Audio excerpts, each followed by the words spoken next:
కూడా చేనేత వస్త్రాల మీద ఎప్పుడు ట్యాక్స్ లేకుండా, కానీ భారతదేశంలో ఫస్ట్ టైం నరేంద్ర మోడీ గారు వచ్చిన తర్వాత చేనేత ట్యాక్స్ వేయడం జరిగింది.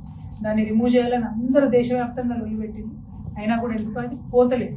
అయితే ఇక్కడ రాహుల్ గాంధీ గారు మన రాష్ట్రానికి ప్రచారానికి వచ్చినప్పుడు ఏం చెప్పారంటే, సరే మోడీ గారు వేసిరు 5%, మేము తెలంగాణలో అధికారంలోకి వస్తే ఈ 5% మేము రద్దు చేస్తామని రాహుల్ గాంధీ గారు జడ్చర్లలో సభ జరిగినప్పుడు మన కుల బాంధవులందరినీ కూడా కలిసి వారు చెప్పడం జరిగింది.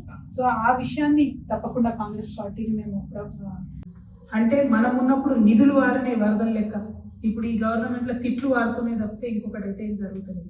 యథా రాజా తదా ప్రజా అన్నట్టు ముఖ్యమంత్రి మంత్రులు అదే పనిగా తిట్ల దండకం చదువుతుంది తప్ప ఇంకోటి లేదు. ఆయన ఒక మాట అంటున్నాడు మన ముఖ్యమంత్రి, కేసీఆర్ మొక్కను మీకేసాడట, మొక్క కూడా మళ్ళీ కేసీఆర్ ఏమన్నా మొక్కనానే, ఆయన ఒక వేగు చుక్క. ఆయన నేను చూసి చూడగలుగుతాడా, అసలు ఆలోచన చేయగలుగుతాడా, ఆయన ఈయనకు అర్థమవుతాడా, అంతం చిక్కుతాడా? ఈయన గురువుకే వాళ్ళ గురువుకే చుక్కలు చూపించి తెలంగాణ తెచ్చుకుందాం. అట్లాంటివి ఈయన వచ్చి కేసీఆర్ మొక్కమ్మలోని అది ఇదని మాట్లాడితే నవ్వు వస్తుంది తప్పితే దాన్ని మనం సీరియస్గా తీసుకునేటువంటి అవసరం లేదు. మనం ఎప్పుడైతే ఒకటే సూత్రం పోయినాం, మనం ప్రజలు నమ్ముకున్నాం, ప్రజల దగ్గరకు పోయినాం.